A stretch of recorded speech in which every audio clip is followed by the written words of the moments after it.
Hello everyone, we are here to discuss about the second part of the DSTL unit 3, जिसमें हम बात करेंगे कि भैया जो हमारी यूनिट में जो न्यूमेरिकल्स बच गए थे उनकी जो अच्छे अच्छे क्वांटम में न्यूमेरिकल है वो डिस्कस करेंगे। और वहीं पे मैं अच्छे से टिप्स और ट्रिक्स भी दूंगा कि कैसे आप एग्जाम में वहां पे लिख पाएंगे ना, क्योंकि जरूरी नहीं आपको न्यूमेरिकल आ रहा है लेकिन आपको पता नहीं है कौन सा न्यूमेरिकल अटेम्प्ट करना है, कौन सा नहीं करना है, कौन सा कम टाइम लेगा, कौन सा ज्यादा लेगा, किसको ट्रूथ टेबल से सॉल्व करना है, किसको नहीं सॉल्व करना है। तो ये सभी जितनी भी चीजें हैं वो मैं यहाँ पे क्लियर करूंगा और आपको क्या करना है, जो ये वीडियो है वो लास्ट तक देखना है और जितने भी न्यूमेरिकल्स हैं वो कवर कर लेने हैं, क्योंकि इससे ज्यादा न्यूमेरिकल आपको नहीं पूछे जाएंगे एग्जाम में। आपको क्वांटिफायर्स अच्छे से बताया गया है, यहाँ पे कैसे प्रेडिकेट लॉजिक को यूज करना है और रूल्स ऑफ इन्फेरेंस के जितने भी न्यूमेरिकल्स हो सकते थे पॉसिबल वो सभी मैंने यहाँ पे करवा दिए है। ठीक है, जिससे क्या होगा कि आप यहाँ पे जो क्वेश्चंस हैं उनमें आपको यहाँ पे कोई दिक्कत नहीं होगी और आपको एक क्वेश्चन मिलेगा ही मिलेगा एग्जाम में।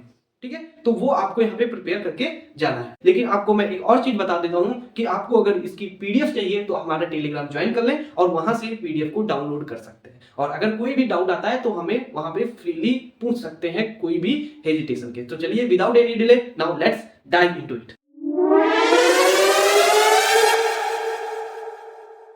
यहाँ पे देख सकते हो, हम सबसे पहले क्या करेंगे, रूल्स ऑफ इन्फेरेंस की जो भी समरी है वो पहले हम यहाँ पे थोड़ा सा कवर करेंगे, जिससे क्या होगा कि हम यहाँ पे अपना फ्लो मेंटेन कर पाए, जो कि मैं यहाँ पे पहले ही पहले पार्ट में डिस्कस कर चुका हूँ। अगर वो नहीं देखे तो पहले जाकर के वो देख सकते हैं। तो रूल्स ऑफ इन्फेरेंस क्या कहता है वो हम यहाँ पे देख लेते हैं। तो यहाँ पे जो रूल्स ऑफ इन्फेरेंस है, यहाँ पे ये कुछ सेट ऑफ रूल्स होते हैं, क्योंकि हम जरूरी नहीं है जब हमारे पास बहुत सारे वेरिएबल्स हो सकते हैं, 2 3 4 5 6 हो सकते हैं, 10 हो।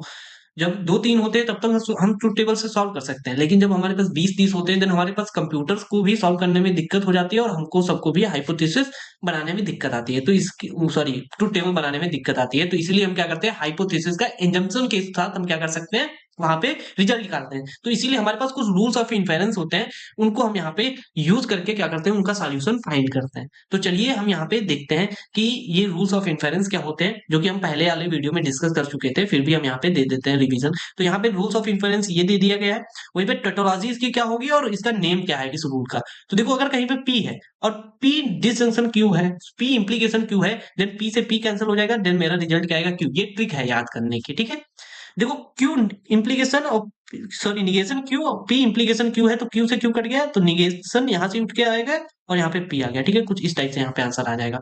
और यहाँ पे ध्यान देने वाली बात है, कभी ऐसी सिचुएशन हुई यहाँ पे क्यू की जगह पे पी आएगा, देन ये हमारा वैलिड केस नहीं होगा। हमेशा निगेशन क्यू के साथ में ही यहाँ पे आंसर आप ला सकते हैं। ये नहीं है कि यहाँ पे अगर निगेशन पी है तो पी से पी काट दिया, निगेशन क्यू ला लिया। ठीक है, ऐसा नहीं है। ठीक है, जब पी इंप्लीकेशन क्यू है तो हमेशा निगेशन क्यू के साथ में ही होगा, तभी हम यहाँ पे इसका आंसर निगेशन पी लिख सकते हैं। ऐसा नहीं है निगेशन पी के साथ में अगर इसका होगा तो इसका निगेशन क्यू आंसर आ जाएगा। ठीक है, ये आपको यहाँ पे ध्यान रखना है। तो यहाँ पे देख सकते हो ये दोनों चीजों में, इसको हम यहाँ पे इसकी टोटोलॉजी का मतलब क्या है, जब हम ये चीज पूरी निकालेंगे देन इसका आंसर क्या आएगा, जितना जो लास्ट कॉलम होगा उसमें क्या आएगा, सभी ट्रू आएंगे। तो मतलब ये टोटोलॉजी आ जाएगा इसका, अगर हम पूरा निकालेंगे। तो ये यार याद कैसे करेंगे, ये आपके मन में आ रहा होगा, तो इसका याद करने का भी ट्रिक है। आप यहाँ पे पी है, आप यहाँ पे पी लिख ले।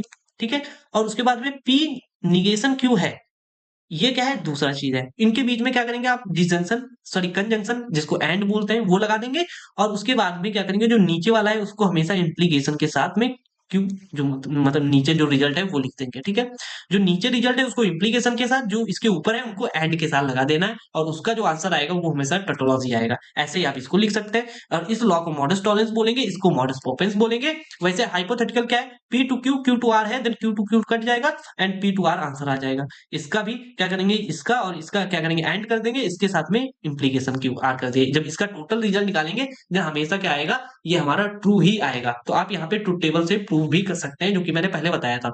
यहाँ पे इसको क्या बोलेंगे, हाइपोथेटिकल बोलते हैं। ऐसे हमारे पास यहाँ पे डिसजंक्शन सिलोजिज्म है। इसको क्या करते हैं, अगर कहीं पे पी डिसजंक्शन क्यू है, निगेशन पी है, देन इसका रिजल्ट क्या आने वाला है, क्यू आने वाला है। वो कैसे आएगा ये हम यहाँ पे देखते हैं। पी और निगेशन पी आप यहाँ पे काट दे और सिंपल क्या आ जाएगा, क्यू आ जाएगा। ये याद करने की ट्रिक है, आप 2 3 बार करेंगे तो आ जाएगा। देखो मैंने इसका एंड किया और उसके साथ में यहाँ पे क्यू के साथ में ये आंसर आ जाएगा, सॉरी, देन हमारा इसका ये हमेशा टोटोलॉजी ही आएगा। ठीक है, ऐसे हमारे पास ये चारों लॉज हैं, ये आप यहाँ पे मैं पहले बताया था, आप यहाँ पे पढ़ भी सकते हैं। ठीक है, ये इजी है, आप यहाँ पे कर लेंगे। तो चलिए हम थोड़ा सा मूव करते हैं न्यूमेरिकल पे, इस न्यूमेरिकल पे कि ये न्यूमेरिकल कैसे आप सॉल्व करेंगे एग्जाम में अगर आ गया। तो यहाँ पे जो ये न्यूमेरिकल होगा, मैं यहाँ पे बिल्कुल बेसिक से चलने वाला हूँ। यहाँ पे जो ये न्यूमेरिकल होगा, आपको सबसे पहले क्या करना है, पढ़ना है। जब आप पढ़ लेंगे उसके बाद में आपको यहाँ पे जो भी इंजप्शन बनानी है या कुछ भी करना है वो आपको पढ़ने के बाद यहाँ पे सोचना है और करना है। तो चलिए हम यहाँ पे देखते हैं। देखो यहाँ पे क्या कहता है, for student do well in the discrete structure course, जो स्टूडेंट डिस्क्रीट स्ट्रक्चर कोर्स में अच्छे हैं, then it is necessary they study hard, and student who do well in the course and do not skip class. ठीक है, and student who do study hard that do well in the course, and therefore and then student who do well in the discrete structure course and then do not skip class. तो यहाँ पे जो ये चीज थी, मैंने यहाँ पे जो क्वेश्चन दिया गया था वो पूरा पढ़ लिया।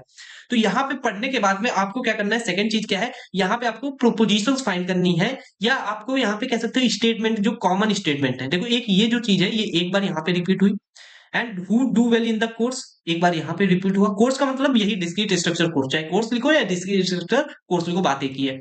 और एक यहाँ पे वो आ रहा है डू वेल इन कोर्सेस, ठीक है। और एक जगह पे और आ रहा है, वो क्या है, do well in the discrete structure course. तो ये जो चीज बार बार रिपीट हो रही है, इसको हम क्या बोलते हैं, प्रीमाइसेस बोलते हैं। मतलब आपको जो एक जो यूनिक चीज मिल जाती है उसको आपको यहाँ पे नोट करना है। तो अगर मैं इसको पी मान लेता हूं, तो ये पी है, तो ये भी तो पी होगा, एंड ये भी तो पी होगा ना, और ये भी तो पी ही होगा ना। तो यहाँ पे मैंने do well in the course को मैंने क्या किया, पी मान लिया। वहीं पे जो दे स्टडीड हार्ड, ये क्या है, ये क्यू आ जाएगा। और वहीं पे डू नॉट स्किप क्लास जहां जहां पे होगा उसको हम क्या बोलेंगे, इसको बोलेंगे आर। तो अगर ये तीनों चीजों की मैंने एजम्पशन ली, इससे ज्यादा कोई चीज यहाँ पे बार बार रिपीट भी नहीं हो रही, यूनिक भी नहीं है, तो हम यहाँ पे यूनिक जितनी भी चीजें थी मैंने यहाँ पे ले ली। तो अब यहाँ पे पहली जो सेंटेंस, यहाँ पे ये जो पहला सेंटेंस है इसको हम यहाँ पे देखते हैं।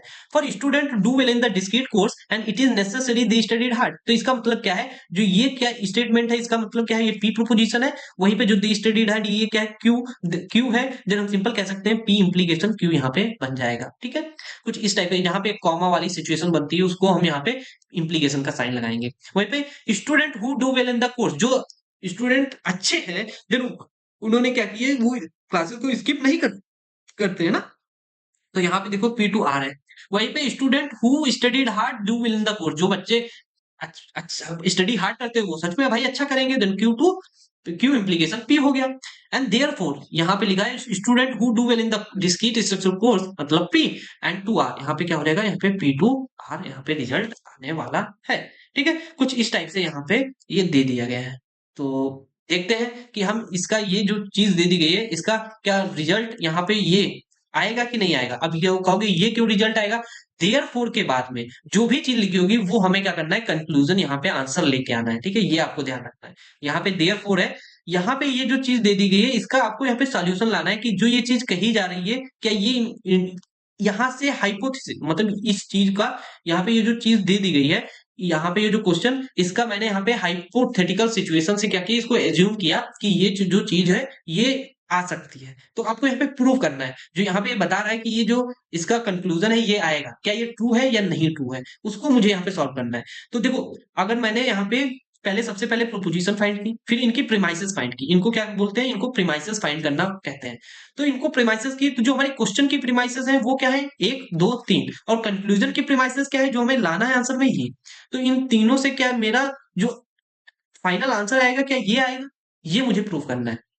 तो देखो, अब यहाँ पे मेरे पास जो सॉल्यूशन लाना है उन तीनों से लाना है, तो इन तीनों से लाना है, तो इनमें से आप कोई भी प्रेमाइसेस को पहले सेलेक्ट कर सकते हैं, जरूरी नहीं है एक भी सेलेक्ट कर सकते हैं, दो भी सेलेक्ट कर सकते हैं। तो आपको यहाँ पे रूल्स ऑफ इन्फेरेंस का जो चार्ट है, वो जो रूल्स लिखे हुए हैं वो आपको देखते रहने हैं।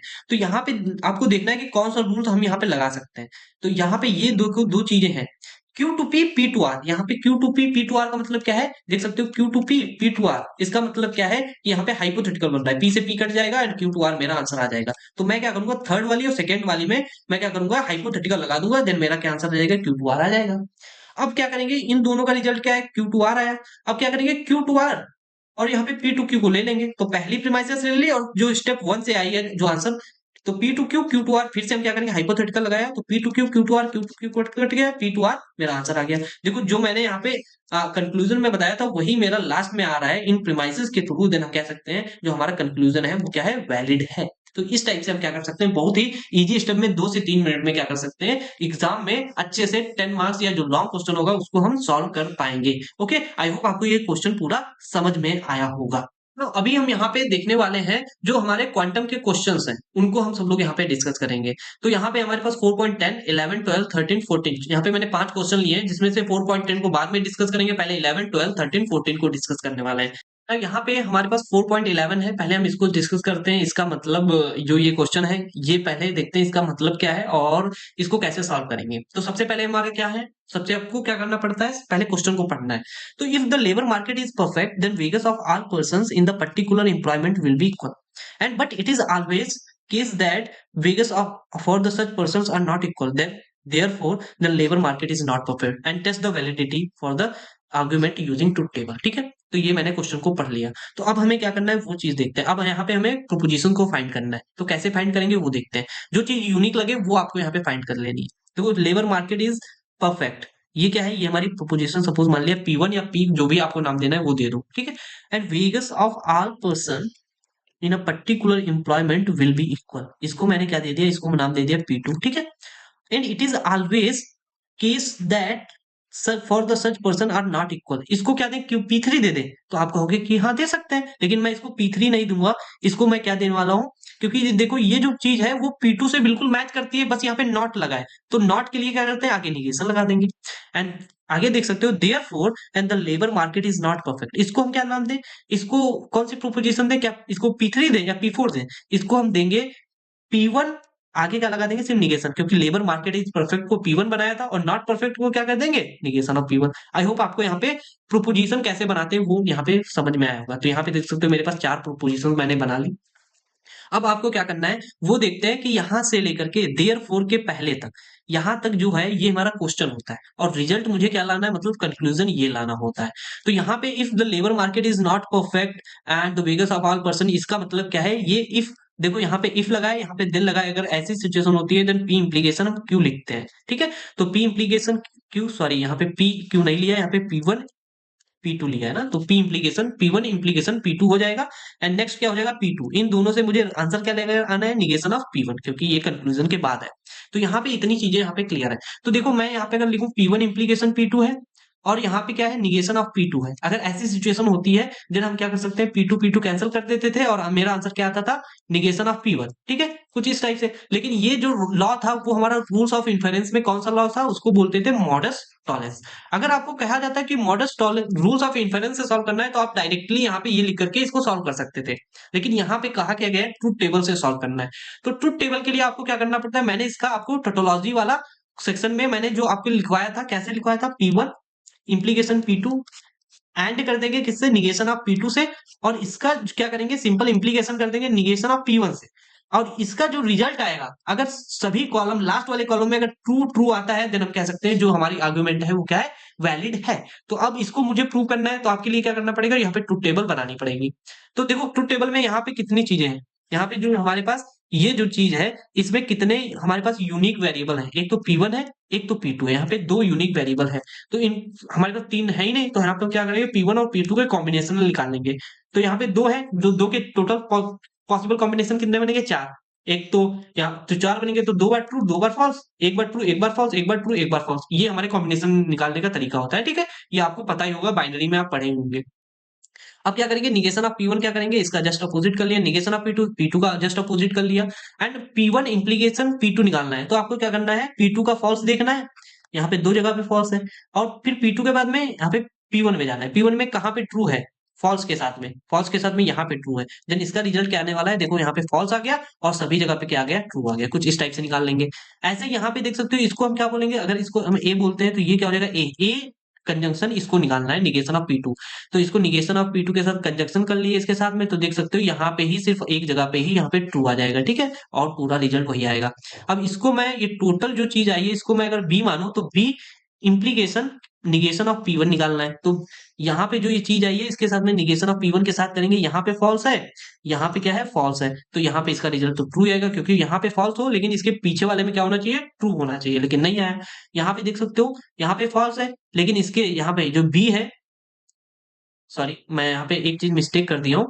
आपको क्या करना है, निगेशन ऑफ P1 में फॉल्स देखना है और इसमें देखना है कि कहाँ पे ट्रू है, यहाँ पे फॉल्स है, देन मेरा रिजल्ट ट्रू आएगा। यहाँ पे ट्रू है, कोई दिक्कत ही नहीं, यहाँ पे फॉल्स है, इसके पीछे वाले में भी फॉल्स ही है, देन हमारा ये भी रिजल्ट क्या आएगा, ट्रू आएगा। ठीक है, तो देख सकते हो चारों कॉलम में यहाँ पे क्या आने वाला है, ट्रू ही आने वाला है। तो ये कुछ इस टाइप से हम क्या कर सकते हैं, यहाँ पे टोटोलॉजी को प्रूव कर लिया, क्योंकि लास्ट वाले कॉलम में सभी ट्रू ही आए हैं। तो इसीलिए ये क्या है, जो हमारी वैलिड आर्गुमेंट, तो जो हमारा कंक्लूजन निकल के आया था वो क्या है, ट्रू है। ठीक है, तो आई होप आपको ये 4.11 क्वेश्चन समझ में आया होगा। अब हम सब लोग डिस्कस करने वाले हैं कि जो हमारा 4.12 है वो कैसे हम यहाँ पे सॉल्व करेंगे।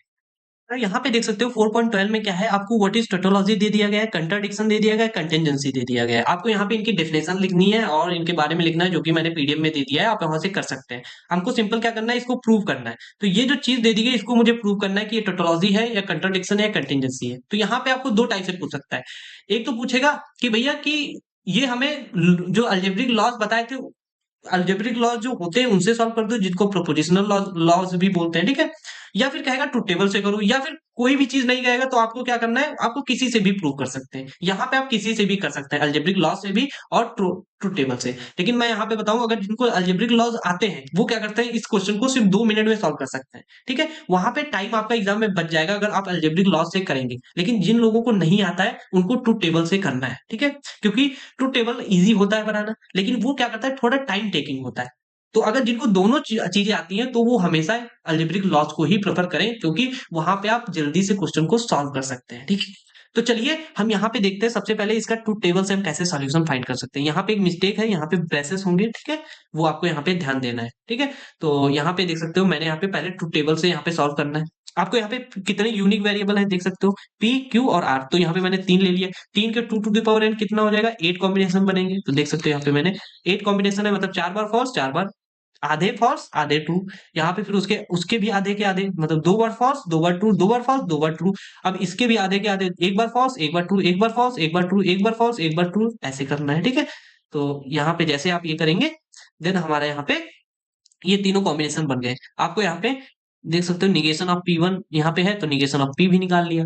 अब जैसे यहाँ पे मैंने निकाला, अब क्या करेंगे, इसका आंसर निकाल लिया, इसको मैंने A मान लिया। ठीक है, ऐसे मैं इसका आंसर निकाल लूंगा, आप यहाँ पे निकालेंगे। ठीक है, मैं अब बताने वाला नहीं हूँ कैसे डिस्टिंक्शन निकालते हैं। ठीक है, ये तो बहुत दिन से सीख रहे हैं ना। तो A और B निकल गया। ऐसे हम क्या करेंगे, ऐसे यहाँ पे जो ये चीज आई, इसको मैंने A माना, इसको मैंने क्या माना, B माना। देन हम क्या करेंगे, इन दोनों का रिजल्ट निकालेंगे, उसको हम टोटल क्या कर लेंगे, C मान लेंगे। देखो A और B जो है, यहाँ पे अगर इसको A माना तो A डिस्जंक्शन B ही तो ये टोटल होगा, तो टोटल को मैंने क्या किया, C मान लिया। ठीक है, ऐसे ऐसे मैंने क्या किया, इसको मैंने D मान लिया। ठीक है, अब जो C है और D है, उनका देखो ये टोटल क्या है, C है, तो C इंप्लीकेशन D ही तो हुआ, तो हम यहाँ पे इसका आंसर निकाल लिए। तो C और इसका इंप्लीकेशन का रिजल्ट यहाँ पे ले लिए। तो कैसे आएगा, हम इसका C इंप्लीकेशन D का बता देते हैं और पूरा कर लेंगे, क्योंकि इंप्लीकेशन में थोड़ा हार्ड लगता है। तो पीछे क्या है, D, तो D में देखो कहाँ पे फॉल्स है, एक यहाँ पे फॉल्स है, एक यहाँ पे फॉल्स है। फॉल्स के पीछे क्या ट्रू है, हाँ, देन यहाँ पे फॉल्स आ जाएगा। फॉल्स के पीछे क्या ट्रू है, हाँ, यहाँ पे भी क्या आ जाएगा, ट्रू आ जाएगा। तो यहाँ पे देखो फॉल्स फॉल्स है, यहाँ पे क्या है, यहाँ पे 3 जगह ट्रू है, 6 जगह ट्रू है, 2 जगह फॉल्स है।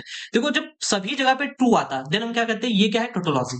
जब सभी जगह फॉल्स आता है तो हम क्या कहते हैं, ये हमारा क्या है, कंट्राडिक्शन। लेकिन जब दोनों चीजें नहीं आती हैं, देन उसको क्या बोलते हैं, कंटेंजेंसी बोलते हैं।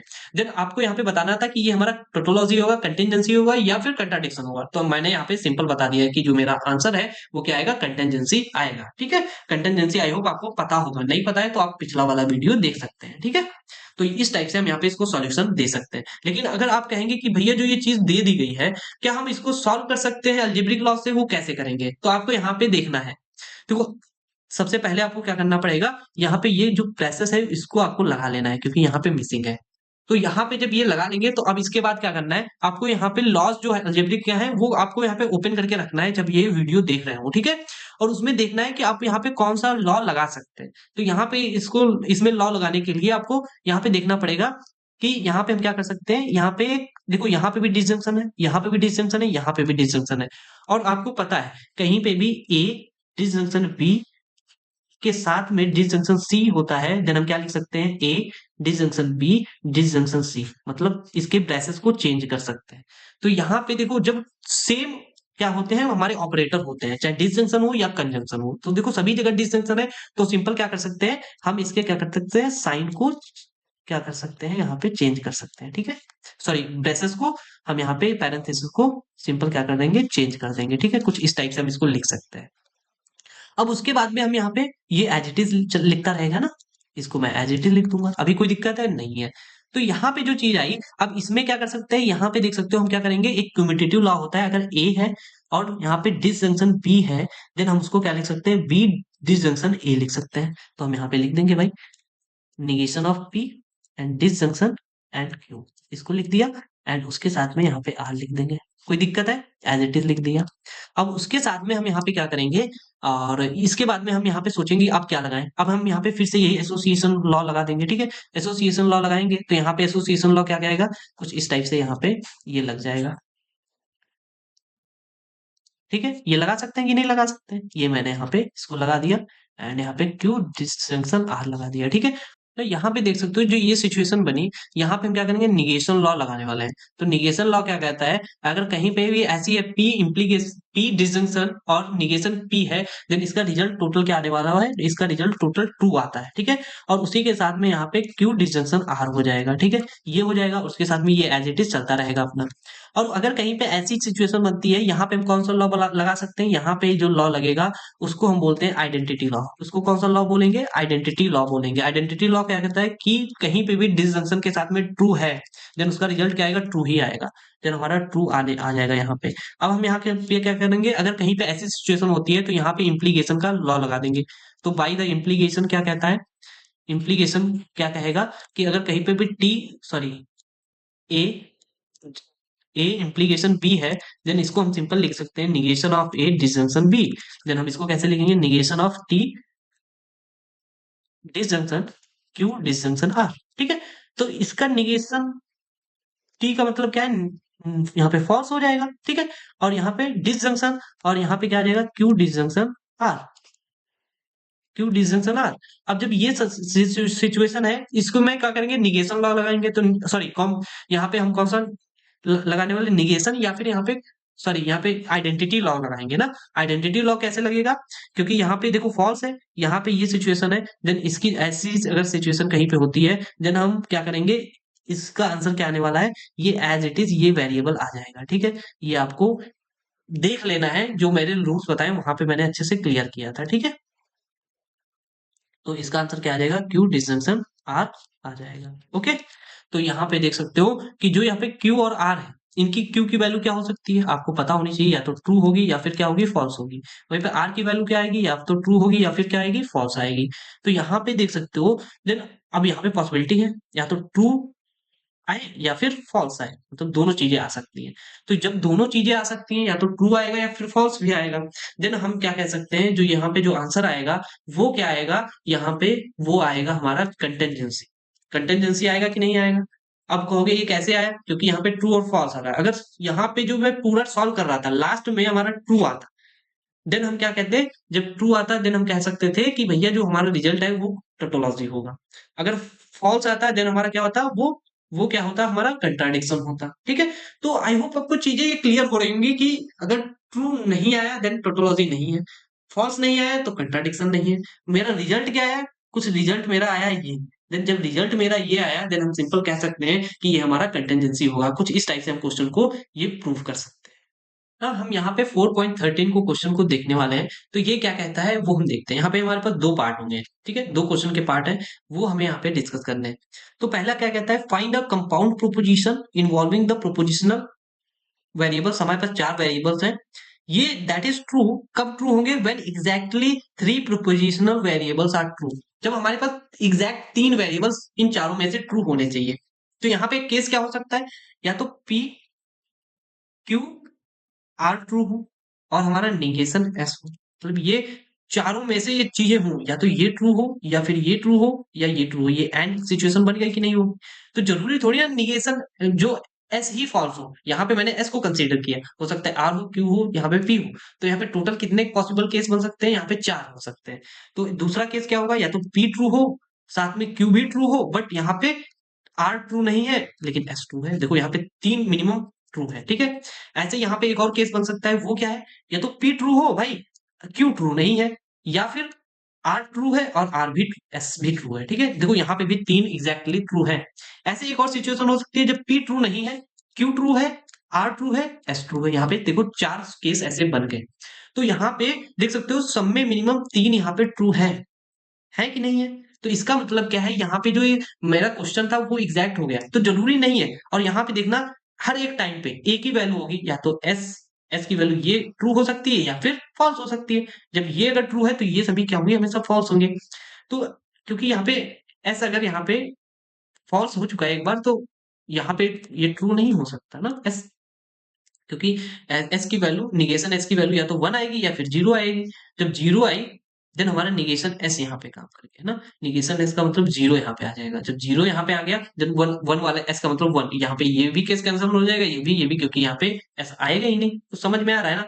आई होप आपको यहाँ पे समझ में चीजें आ रही होंगी। तो ये हो जाएगा। तो इनमें से एक टाइम पे ये चारों में से एक ही ट्रू हो सकता है, या तो पी क्यू आर तीनों ट्रू होंगे, या फिर यहाँ पे पी क्यू एस 3 ट्रू होंगे, या पी आर एस 3 ट्रू होंगे, या फिर क्यू आर एस 3 ट्रू होंगे।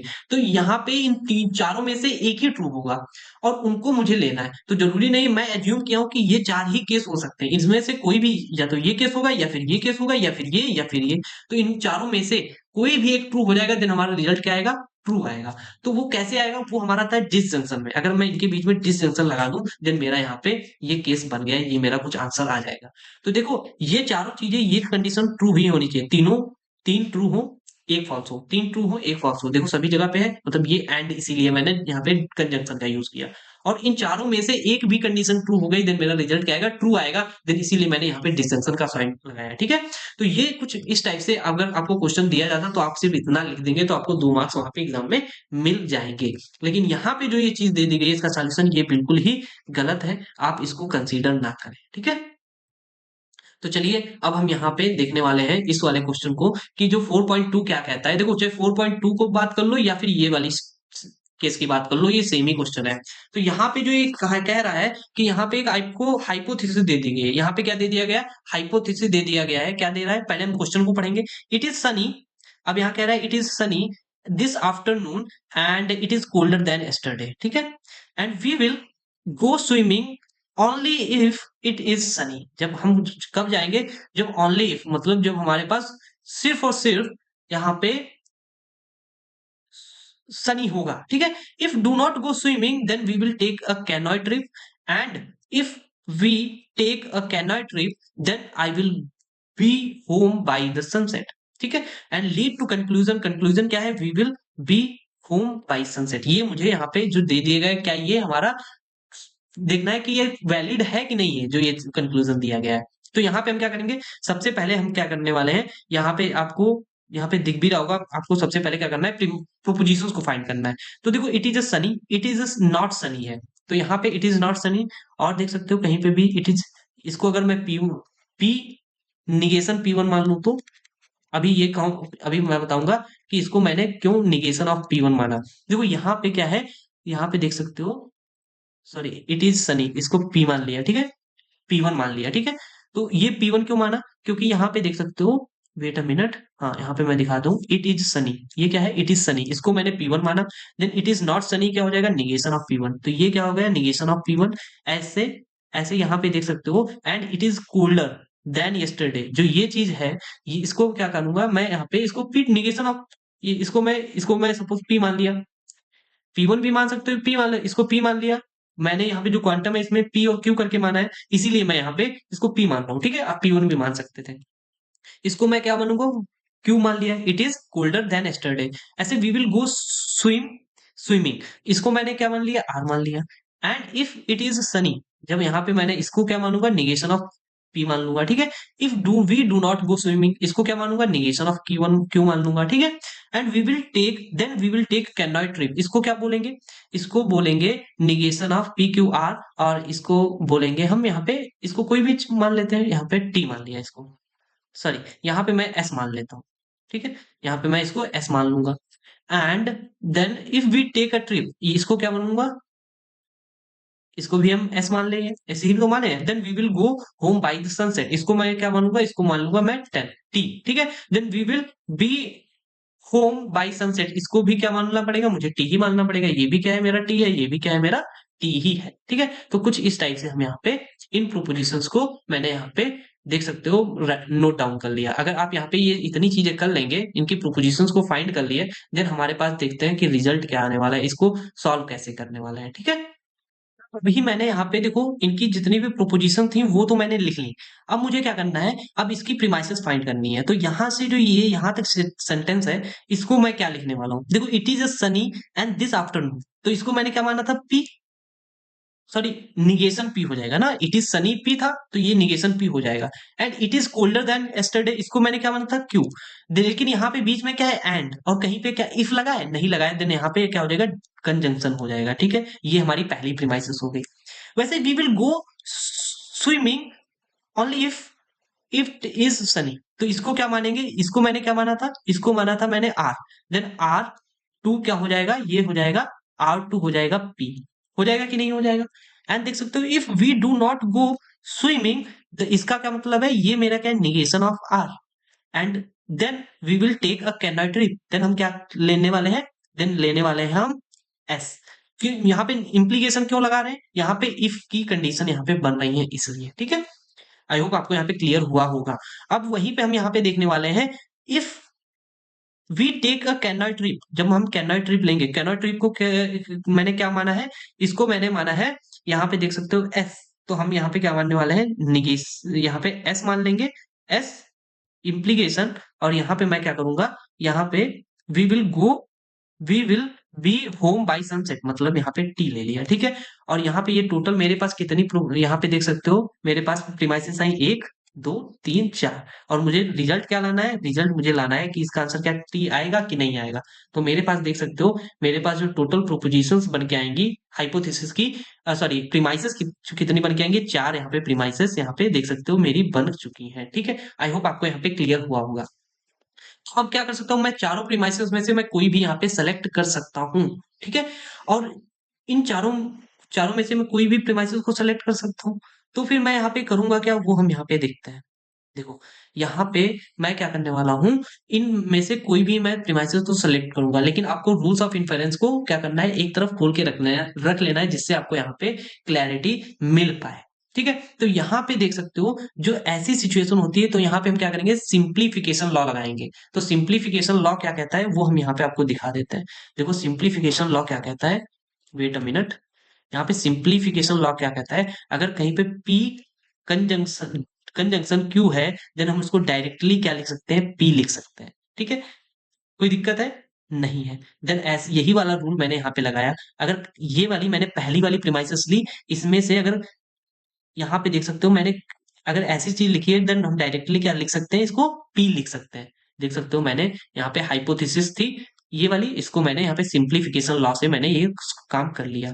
अब हम क्या करेंगे, यहाँ पे निगेशन P है मेरे पास। ठीक है, अब हम यहाँ से देखेंगे, ये तो काम हो गया इसका। अब मेरे पास बचा क्या, एक बचा, दो बचा एंड तीन बचा। अब हमारे पास निगेशन P है, अब यहाँ पे हम इसका इसका जो रिजल्ट है वो हम लिख लेते हैं निगेशन P। ठीक है, अभी हमारे पास ये चार है, तो अब इन चारों में से हम कौन सी चीज लें, तो यहाँ पे देख सकते हो निगेशन P है और R2P है। अगर हम यहाँ पे क्या कर सकते हैं, यहाँ पे मॉडस टॉलेंस लॉ लगा सकते हैं। तो हम ये वाली हाइपोथेसिस को सेलेक्ट किए और यहाँ पे मैंने मॉडस टॉलेंस को लगाया। मॉडस टॉलेंस लगाएंगे तो इसका क्या हो जाएगा, आर हो जाएगा, मतलब इन दोनों का रिजल्ट यहाँ पे देख सकते हो, जो ये इसका टोटल रिजल्ट क्या आया, निगेशन ऑफ आर आया।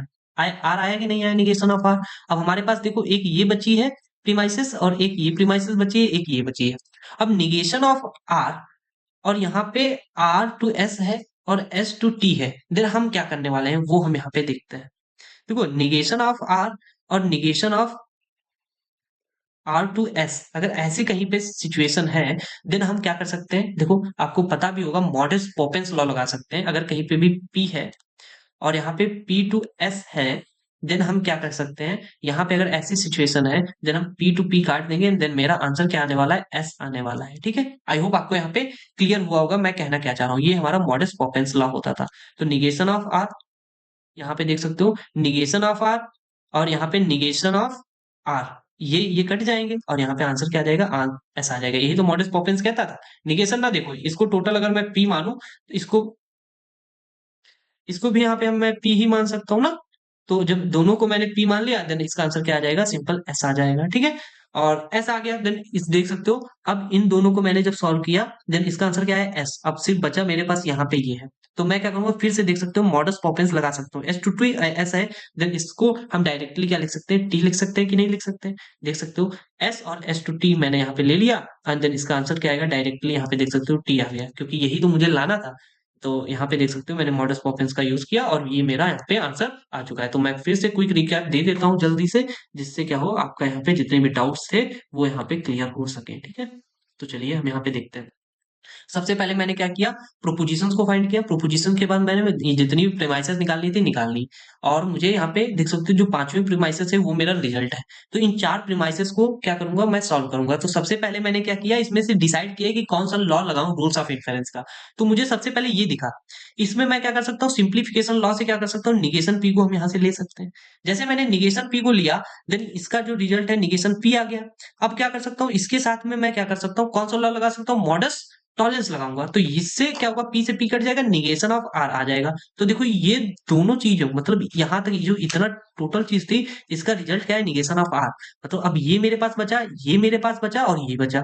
अब क्या कर सकता हूँ मैं, फिर से अब यहाँ पे क्या करूंगा, ये निगेशन ऑफ आर को सपोज एक टाइम पे सपोज करो ए है, तो ए टू एस, और निगेशन ऑफ आर क्या है, इसको मैंने ए सपोज किया तो ए है। तो ऐसी अगर कहीं पे सिचुएशन है, ए टू एस है और वहीं पे ऊपर ए है, देन मॉडस पॉपेंस क्या कहता है, ए से ए कट जाएगा, देन ऐसा मेरा आंसर आ जाएगा। देन यहाँ पे इससे ये कट गया एंड सिंपल मेरा एस आंसर आ गया, ठीक ठीक है। अब ये जो टोटल इतनी तीन प्रीमाइसेस थी, इनका टोटल रिजल्ट क्या है, एस, और यहाँ पे क्या है, एस टू टी। फिर से हम क्या करेंगे, मॉडस पॉपेंस लगाएंगे, एस से एस कट जाएगा, देन टोटल रिजल्ट क्या है मेरा, टी आया। कुछ इस टाइप से हमने यहाँ पे ये स्टेप से सॉल्व किया है, आप यहाँ पे देख भी सकते हैं, ठीक है। तो आई होप आपको ये जो सॉल्यूशन था समझ में आया हो। तो यहाँ पे हमारे पास 4.14 क्वेश्चन है, इसको डिस्कस करना है। यहाँ पे हमारे पास ये देख सकते हो प्रीमाइसेस दे दी गई हैं और ये हमारा कंक्लूजन है। अगर हमें ये कहता है ये प्रूव करना है, तो हम डायरेक्टली इसको क्या करते हैं, प्रीमाइसेस को लेते प्रूव करते हैं। लेकिन यहाँ पे हमें क्या करना है, इनकंसिस्टेंट प्रूव करना है। तो हमारे या तो इनकंसिस्टेंट प्रूव करना होता है या फिर कंसिस्टेंट प्रूव करना होता है।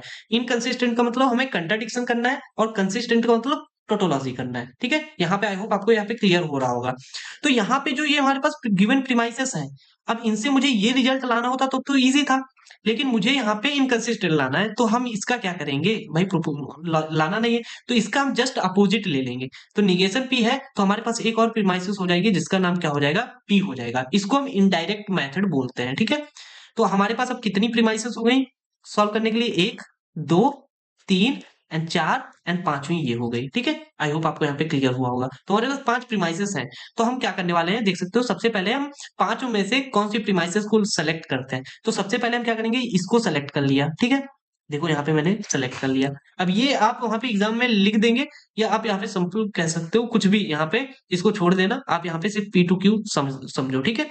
और उसके साथ में हम यहाँ पे पी ले लेंगे। यहाँ पे मैंने यहाँ पे देख सकते हो दो प्रीमाइसेस यहाँ पे ले ली। अब यहाँ पे हम कौन सा लॉ लगा सकते हैं, यहाँ पे मॉडस पॉपेंस लॉ लगा सकते हैं। यहाँ पे देख सकते हो ये मॉडस पॉपेंस लॉ लग जाएगा, पी टू पी कट जाएगा, यहाँ पे क्यू आ जाएगा रिजल्ट की नहीं आ जाएगा। अब हम कौन सी प्रीमाइसेस को सेलेक्ट कर सकते हैं, हम यहाँ पे प्रीमाइसेस सेलेक्ट करने वाले हैं, एस निगेशन क्यू को सेलेक्ट करेंगे। देखो मैंने यहाँ पे एस निगेशन क्यू को यहाँ पे मैंने सेलेक्ट कर लिया। अब हम क्या करेंगे, देखो आपको यहाँ पे सोचना पड़ेगा ना कि कौन सी चीज हम यहाँ पे लगा सकते हैं। यहाँ पे ये क्यों लगाया वो अभी हम आपको पता चलेगा क्यों मैंने ये सेलेक्ट किया। अब देखो क्यू और S negation, S implication, negation Q अगर कहीं पे है, ऐसी सिचुएशन हो या तो यहाँ पे निगेशन हो या फिर यहाँ पे निगेशन है, देन हमारा वो जो लॉ होता है उसको हम कौन सा लॉ बोलेंगे, उसको बोलते हैं मॉडस, यहाँ पे सॉरी देखो मॉडस टॉलेंस लॉ के थ्रू हम क्या करेंगे, इसको निगेशन ऑफ एस लिख सकते हैं। इसको क्या लिखेंगे, निगेशन ऑफ एस लिख देंगे, ठीक है। यहाँ तक क्लियर हो गया। अब यहाँ के बाद में हम क्या करेंगे, इसको सेलेक्ट कर लेंगे, इस वाले को सेलेक्ट कर लिए, ठीक है। इसको सेलेक्ट किया, देखो अब यहाँ पे जब मैंने इसको सेलेक्ट किया, देन हम क्या कर सकते हैं, यहाँ पे देख सकते हो कौन सा लॉ लगाएंगे, डिसजंक्टिव सिलोजिज्म लगा सकते हैं कि नहीं, क्योंकि निगेशन ऑफ एस और यहाँ पे एस, तो यहाँ से ये निगेशन ऑफ एस और एस यहाँ से कैंसिल हो जाएगा, हमारे पास यहाँ पे सिंपल आर बचेगा। अब मेरे पास कौन सी बची है, ये चौथी वाली प्रीमाइसेस बची है, इसको हम यहाँ पे ले लेंगे। अब यहाँ पे देख सकते हो ये मेरे पास चौथी वाली प्रीमाइसेस आ चुकी है। अब हम क्या करेंगे, यहाँ पे मॉडस पॉपेंस का लॉ लगा सकते थे, लेकिन यहाँ पे हम क्या करेंगे, यहाँ पे देख सकते हो हम यहाँ पे मॉडस पॉपेंस का यूज नहीं करेंगे। क्यों नहीं करेंगे, क्योंकि यहाँ पे हमारे पास निगेशन ऑफ क्यू है, ठीक है। तो हम यहाँ पे क्या करेंगे, इसमें हम क्या करेंगे, इम्प्ली इम्प्लीकेशन लॉ लगाएंगे। अगर कहीं पे भी ए इम्प्लीकेशन बी लिखा है, देन हम उसको क्या लिख सकते हैं, negation of B disjunction B लिख सकते हैं, ठीक है। तो हम यहाँ पे निगेशन ऑफ आर और यहाँ पे ये पहले से निगेशन था, क्योंकि आगे निगेशन ऑफ ए मतलब आर के आगे निगेशन लग गया, तो ये मेरा आंसर बन गया।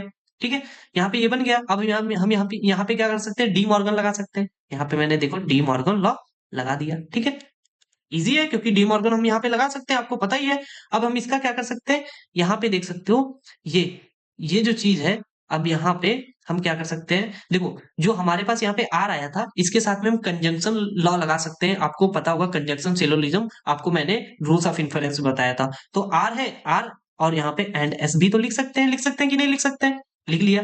अब यहाँ पे देख सकते हो इन दोनों का अगर हम यहाँ पे कंजंक्शन करते हैं, कंजंक्शन भी लॉ रूल्स ऑफ इन्फरेंस में बताया था, तो ये जो चीज है और यहाँ पे ये जो चीज है, ये दोनों क्या आ गए, देखो एक दूसरे के सिमिलर आ गए। और यहाँ पे हम क्या करेंगे, ये निगेशन लॉ से क्या कर सकते हैं, यहाँ पे अगर इसको मैं ए मानूं, ठीक है, यहाँ पे अगर मैं इसको ए मानता हूं और इसको मुझे क्या मानता हूँ ए बार, देन इन दोनों का एंड करेंगे, देन इसका रिजल्ट क्या आने वाला है, इसका रिजल्ट टोटल आएगा फॉल्स, क्योंकि आपको निगेशन लॉ पता होगा, अलजेब्रिक लॉ में बताया है। तो इसका रिजल्ट कितना आएगा, फॉल्स आएगा। जब इसका रिजल्ट फॉल्स आ गया, देन ये क्या है, जो फॉल्स कब आता है, जब कंट्राडिक्शन होता है। जब कंट्राडिक्शन होगा, इसका मतलब ये क्या है हमारा, ये लीड्स कर रहा है कंट्राडिक्शन को, तो इसीलिए ये क्या होगा हमारा कंसिस्टेंट इनकंसिस्टेंट होगा। ठीक है, तो आपको यहाँ पे रूल पी और ये कुछ चीजें ज्यादा लिखने की जरूरत नहीं है। आपको सिंपल जो रूल लगा रहे हो, मॉडस पोपेंस, यहाँ पे मॉडस टॉलेंस, यहाँ पे डिसजंक्टिव सिलोजिज्म, यहाँ पे डी मॉर्गन्स, यहाँ पे कंजंक्शन, और यहाँ पे फिर से मैंने कंजंक्शन का यूज किया। ठीक है, तो कुछ इस टाइप से हम क्या कर सकते हैं, इस क्वेश्चन को सॉल्व कर सकते हैं। यहाँ पे देख सकते हो हमारे पास फर्स्ट ऑर्डर लॉजिक है। इसको हम देखते हैं कि ये क्या होता है। यहाँ पे देख सकते हो, as you can see, first order logic extends the propositional logic. ये क्या कहता है, ये जो फर्स्ट ऑर्डर है वो क्या करता है, एक्सटेंड करता है किसको, प्रोपोजिशनल लॉजिक। प्रोपोजिशनल लॉजिक तो हम जानते हैं, जिसमें हमारे पास कनेक्टिव्स होते थे। सिंपल हम कोई भी एक पी कंजंक्शन क्यों लिख सकते थे, पी डिजंक्शन क्यों लिख सकते थे, पी इम्प्लीकेशन क्यों लिख सकते थे ना, इस टाइप की जो चीजें थी वो हमारे प्रोपोजिशनल लॉजिक्स होते थे। But by the quantifying and the generalising over a given universe, मतलब कुछ ऐसी स्टेटमेंट्स होती हैं जिनको हम क्या कर सकते हैं, हम प्रोपोजिशनल लॉजिक के थ्रू नहीं लिख सकते हैं। ठीक है, उनको हम क्या बोलेंगे, वो हमारे फर्स्ट ऑर्डर लॉजिक हो जाते हैं। अभी आपको जैसे यहाँ पे एग्जांपल्स मैं देने वाला हूँ, थोड़ा सा आपको वेट करना पड़ेगा।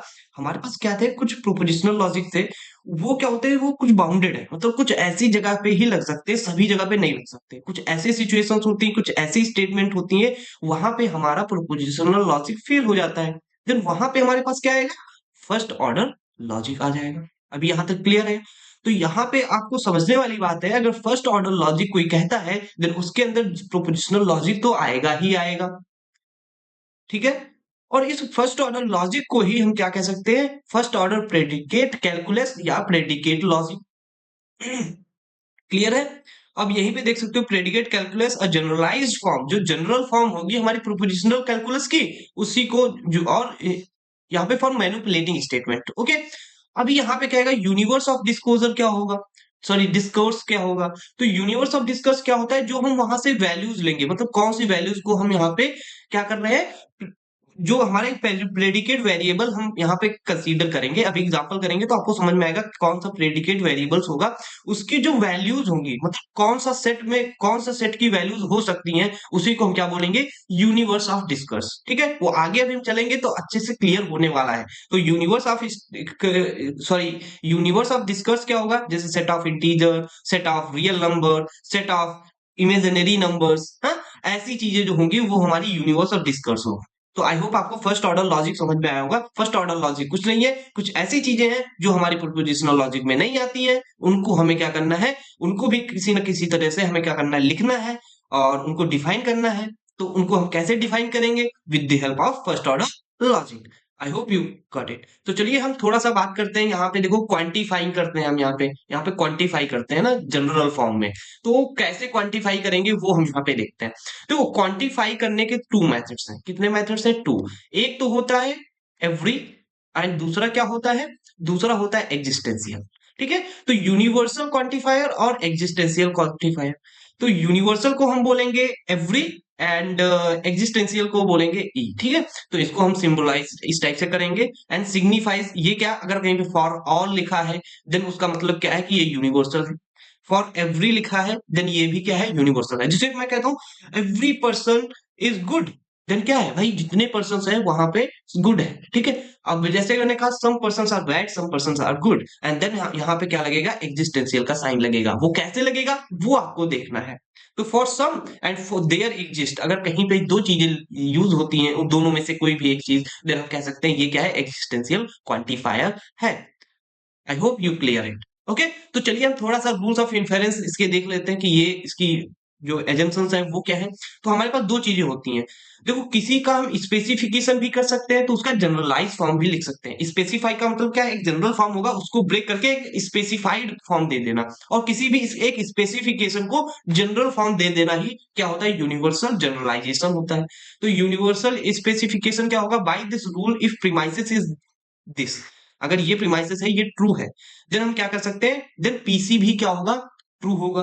देन हम क्या कर सकते हैं, और ये जो सी है, ये जो सी है इसी को प्रेडिकेट वेरिएबल बोलते हैं। जो यहाँ पे देखो सी दे दिया गया है, ये क्या है हमारा, सॉरी सी नहीं, ये जो एक्स दे दिया गया है ये क्या है, हमारा प्रेडिकेट वेरिएबल है। तो हम यहाँ पे पी ऑफ सी डायरेक्टली लिख सकते हैं, ठीक है। अभी by this rule of PC is true, अगर पीसी ट्रू है देन हम इसका ये लिख सकते हैं, ये होता है स्पेशल फॉर्म स्पेसिफिकेशन, ये होता है जनरल फॉर्म। तो आपको जनरल फॉर्म तो आनी ही चाहिए दोनों की। तो अगर कहीं पे पीसी है तो उसको हम इस टाइप से लिख सकते हैं, इसको आपको जनरलाइजेशन ही मेनली हम यूज कर रहे होंगे। एग्जिस्टेंशियल क्या कहता है, by this rule of if p c is true then particular member c in UD universe of disclosure, अगर वो सी यूनिवर्स ऑफ डिस्क्लोजर में है देन हम सिंपल कह सकते हैं कि भैया ये भी क्या होगा, ट्रू होगा। आई होप आपको यहाँ पे क्लियर हुआ होगा। तो हम पीसी होगा वहीं पे हम क्या कर सकते हैं, existential of x P of C लिख सकते हैं, ठीक है। I hope you got it. अब हम यहाँ पे जो क्वांटम के न्यूमेरिकल्स हैं 18, 19 और 20 को हम यहाँ पे डिस्कस करेंगे, ओके। मैं यहाँ पे देख सकते हो मेरे पास 4.18 यहाँ पे क्वेश्चन है, उसको हमें यहाँ पे देखना है। तो आपको दो चीजें यहाँ पे पता होनी चाहिए। मैंने क्या बताया, अगर कहीं पे ऑल है, ऑल है तो वो क्या होता है, यूनिवर्सल होता है, ये बताया, ठीक है। और कहीं पे सम है, देन हम वहां पे क्या बताएंगे, वहां पे क्या होगा, एग्जिस्टेंशियल होगा। क्या होगा, एग्जिस्टेंशियल। आपको दो चीजें यहाँ पे पता होनी चाहिए इस न्यूमेरिकल को करने से पहले, ठीक है। अगर ये आता है, अगर ऑल है तो हम कौन सा साइन लगाएंगे, एवरी वाला, आपको पता ही है। अगर सम है देन एग्जिस्टेंशियल वाला साइन लगाते हैं, ठीक है। तो चलिए अब हम आगे देखते हैं। इसमें क्या कह रहा है, express the following statement using the quantifiers and the logical connectives. Logical connectives कहाँ पे, हम प्रोपोजिशनल लॉजिक्स में यूज ही करते थे। तो यहां पे देख सकते हो, यहां पे लिखा है कि mathematical books that is published in India has a blue colour.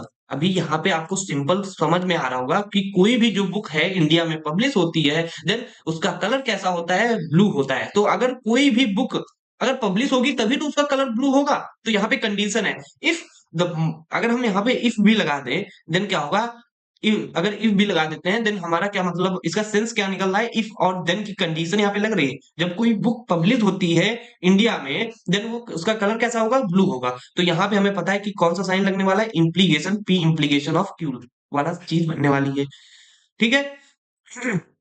तो यहाँ पे जो मैथमेटिक्स बुक जो है, तो एवरी मैथमेटिक्स, यहाँ पे हम एवरी भी तो कह सकते हैं कि कोई भी बुक जो है मैथमेटिक्स की जो यहाँ पे बिकती है या सॉरी पब्लिश होती है, वो क्या होती है, वो ब्लू होती है, ठीक है। तो हम यहाँ पे कैसे लिख सकते हैं, जैसे सपोज यहाँ पे देखो मैंने क्या किया, पी ऑफ एक्स जो ले लिया, एक्स एक मैथमेटिक्स की मैंने एक बुक मानी। मैंने अभी सपोज किया कि जो एक्स एक बुक है, अब ये एक्स कोई भी बुक हो सकती है, कोई नाम की नेम की। तो x is a mathematics book publish in India, मैंने मान लिया। जो एक्स है वही एक्स बुक जो है उसका कलर भी कैसा होगा, मान लिया ब्लू है, ठीक है। देन हम कह सकते हैं कि पी ऑफ एक्स क्या होगा, ये क्यू ऑफ एक्स के बराबर होगा। अभी जैसे पी इंप्लीकेशन क्यू लिख सकते थे, ठीक है। अभी यहां तक क्लियर है। लेकिन यहाँ पे हम एक बुक के लिए गए, लेकिन जितनी भी बुक्स हैं वो सभी क्या होती हैं, ब्लू होती हैं। तो फॉर यहाँ पे हम एवरी एक्स लगा देंगे, जिससे क्या होगा, ये हमारा प्रोपोजिशनल लॉजिक बन जाएगा। अभी यहां तक क्लियर है। यहाँ पे देख सकते हो, यहाँ पे कहीं पे ऑल या कुछ नहीं लिखा था, लेकिन इससे हमें पूरा क्लियर हो रहा था कि यहाँ पे एवरी का सेंस बन रहा है। ये आपको जरूरी नहीं है कि आपको क्वेश्चन में दिया जाए, लेकिन आपको वहां पे सेंस लगा करके देखना भी पड़ सकता है, ठीक है। तो यहाँ पे अभी नेक्स्ट क्वेश्चन को हम यहाँ पे देखते हैं। नेक्स्ट क्वेश्चन क्या कहता है, all animals are mortal. All, जैसे मेरे पास जो एनिमल्स है, तो ऑल एनिमल्स को मैंने, ऑल एनिमल्स है ना, तो मैंने सपोज किया एक्स इज एन एनिमल। मैंने सपोज पहले पहले मैंने क्या किया, मैंने एक एनिमल को सपोज किया कि एक्स इज अ एनिमल है, जिसको हम क्या बोलेंगे, पी ऑफ एक्स बोल लिया, ठीक है। ऐसे मैंने कहा कि x इज अ मॉर्टल। x क्या है? ये भैया मॉर्टल है। ये क्या है हमारा? सपोज मैंने कोई एक x कंसीडर कर लिया, वो भी क्या है? मॉर्टल है। देन क्यू ऑफ x है। ठीक है, अभी समझ में आ जाएगा। तो यहाँ पे जब ऐसी सिचुएशन है, देन क्या हम लिख सकते हैं? P of x implication Q of x लिख सकते हैं कि नहीं? और ये क्या है? For every person. For every person के लिए मैंने ये लगा दूंगा। क्यों? क्योंकि यहाँ पे ऑल है। अगर कहीं पे ऑल है या फिर कहीं पे एवरी है, तो वहां पे हम क्या कौन सा साइन लगाएंगे? ये वाला साइन लगाएंगे। ठीक है, तो यहां तक ये तो क्लियर हो गया होगा। एंड नेक्स्ट देखते हैं, all human beings are animal. तो ऑल ह्यूमन बीइंग को हम क्या लिख लेंगे? सपोज मैंने ले लिया R of x. R of x is to x is a human being. मैंने क्या किया? X is a human being, यहाँ पे मैंने कंसीडर कर लिया। ठीक है, देन हम क्या लिख सकते हैं? देन हम इसको कैसे लिखेंगे? All human being are animal. तो एनिमल के लिए यहाँ पे मैंने ये लिखा था, तो हम क्या लिख सकते हैं? R of x implication P of x. लेकिन ये एक पर्सन के लिए हुआ, सिर्फ एक्स के लिए। लेकिन फॉर एवरी एक्स, मतलब फॉर एवरी एक्स के लिए मुझे क्या करना पड़ेगा? कुछ इस टाइप से करना पड़ेगा। तो जो ये एक्स वेरिएबल माना, इसी को प्रेडिकेट वेरिएबल कहते हैं। और जो एक्स की वैल्यूज होंगी, जिस एक्स की कोई भी वैल्यूज हो सकती हैं, उसी को हम क्या बोलेंगे? जो सेट होगा, मतलब कौन सी फाइनाइट वैल्यूज होंगी, उसी को हम क्या बोलेंगे? यूनिवर्स ऑफ डिस्कोर्स बोलेंगे। अभी यहां तक क्लियर है? ठीक है, तो आई होप आपको ये चीजें समझ में आई होंगी कि कैसे मैं यहाँ पे इस बी वाले क्वेश्चन को सॉल्व किया हूँ। देख सकते हो यहाँ पे मैंने कुछ इस टाइप से सॉल्व किया। अभी मेरे पास यहाँ पे जो कंक्लूजन है वो भी हमें यहाँ पे निकालना है। Then all humans are mortal. All humans are mortal को हम कैसे लिख सकते हैं? ऑल ह्यूमंस आर मॉर्टल, तो मैंने ऑल ह्यूमंस को कैसे लिखा है? R of x is Q of x. और यहाँ पे हम क्या करेंगे? फॉर एवरी एक्स के लिए यहाँ पे कुछ इस टाइप से निकाल लेंगे। समझ में आया? तो हम इस टाइप से इसको भी यहाँ पे हम तीनों को देखो यहाँ पे लिख भी दिए हैं। ठीक है, ये हमारी दो प्रीमाइसेस हो जाएंगे, ये हमारा क्या है? ये कंक्लूजन हो जाएगा। तो चलिए, यहां तक हो गया हो तो हम सी वाले को सॉल्व करते हैं। There exist a mathematical books. अब यहाँ पे देख सकते हो कि यहाँ पे बताया गया जितनी भी बुक्स है, वो सभी क्या होती है? पब्लिश होती है। कहाँ पे? इंडिया में वो ब्लू कलर की होती हैं। लेकिन यहाँ पे क्वेश्चन में क्या कह रहा है कि कुछ ऐसी बुक्स एग्जिस्ट करती हैं जिनका जो कुछ ऐसी बुक्स एग्जिस्ट करती हैं जिनके जो कवर हैं वो ब्लू नहीं है। देन ऐसी चीजों पे हम क्या लिखेंगे? जैसे मैथमेटिक्स, तो एक्स हम यहाँ पे कैसे लिखेंगे? X is a mathematics books. कैसे लिखेंगे? Mathematics books. ठीक है, और इसको हम क्या मान लेंगे? P of X. ठीक है, एंड सेकेंड क्या करेंगे? सेकेंड क्या करेंगे? X has cover not blue. ठीक है, सॉरी, इसको हम बोलेंगे एक्स हैज कलर ब्लू। जिसका कलर ब्लू है उसको हम क्या बोलेंगे? Q of X. ठीक है, और जिसका कलर ब्लू नहीं होगा उसको क्या बोलेंगे? Negation of Q of x. अब यहां तक क्लियर है? ठीक है, x has not cover blue. अभी यहां तक क्लियर है? देन हम यहाँ पे क्या लिख सकते हैं? P of x is implication negation of Q of x. लिख सकते हैं? नहीं लिख सकते? लेकिन कुछ बुक्स के लिए है। देन हम क्या करेंगे? यहाँ पे एग्जिस्टेंशियल लगा देंगे, एग्जिस्टेंशियल ई ऑफ एक्स। ठीक है, जैसे हम ये लगाएंगे, ये हमारा यहाँ पे इसका आंसर बन जाएगा, जैसा कि आप यहाँ पे देख भी सकते हैं। आप यहाँ पे इन्होंने क्या किया? नॉट लेकर के कंसीडर किया। मैंने यहाँ पे नॉट लेकर के कंसीडर नहीं किया था। बस इतना ही डिफरेंस है। तो आप वहां पे नॉट लें या ना लें, कोई दिक्कत नहीं है। ऐसे हम यहाँ पे देख सकते हैं डी वाले क्वेश्चन में। डी वाला क्वेश्चन क्या कहता है? He eats crackers only if he drinks milk. ये जब भैया क्या करता है? जब क्रैकर्स कब खाता है? ये तब खाता है जब कोई भी जब मिल्क पीता है। ठीक है, तो अब यहाँ पे हमारी जो कंडीशन बन रही है, देन ओनली इफ यहाँ पे आ रहा है, तो यहाँ पे हम क्या करेंगे? यहाँ पे देख सकते हो एक्स ड्रिंक कर रहा है मिल्क एंड एक्स ईट्स कर रहा है क्रैकर्स को। तो पी, इसको हम क्या बने? ये प्रोपोजिशन बन गई पी ऑफ एक्स, ये बन गई क्यू ऑफ एक्स। और यहाँ पे इफ और देन का कंडीशन बन रहा है, देन हम क्या करेंगे? P of P implication Q directly लिख देंगे, तो इजी हो गया। ऐसे यहाँ पे देख सकते हो there are mathematics books that are published outside India. Then हम क्या करेंगे? एक मैथमेटिक्स की बुक्स है, ठीक है, एक्स मान लिया। जो एक्स वही बुक है, वो कहाँ पे पब्लिश हो रही है? Outside of India. लेकिन यहाँ पे देयर आर मतलब कुछ ऐसी बुक्स है, सभी नहीं है ना। कहीं पे फॉर ऑल या एवरी लिखा है? नहीं लिखा है। देन हम क्या करेंगे? अब यहाँ पे एंड का साइन लगेगा। एंड का साइन लगेगा क्यों? दैट लगा होगा, कहीं पे एंड लगा होगा, वहां पे हम क्या करेंगे? कंजंक्शन का साइन लगाएंगे, ये ध्यान रखना। ठीक है, देन हम क्या करेंगे? यहाँ पे कोई सेंस नहीं लग रहा है कि अगर कोई एक ऐसी बुक है और यहाँ पे कोई दो ऐसे कंट्राडिक्ट कोई ऐसी प्रोपोजिशंस नहीं है जिनके बीच में हमारा इम्प्लीकेशन का साइन कंडीशन लग रहा हो। यहाँ पे बताया जा रहा है कोई एक ऐसी बुक है जो क्या होती है, इंडिया के आउटसाइड होती है, तो दोनों को यहाँ पे हमें कंजंक्शन करना पड़ेगा और यहाँ पे क्या करना पड़ेगा, एग्जिस्टेंशियल का साइन लगाना पड़ेगा। ठीक है, और यहीं पे देख सकते हो नेक्स्ट क्या कह रहा है, not all books have bibliography.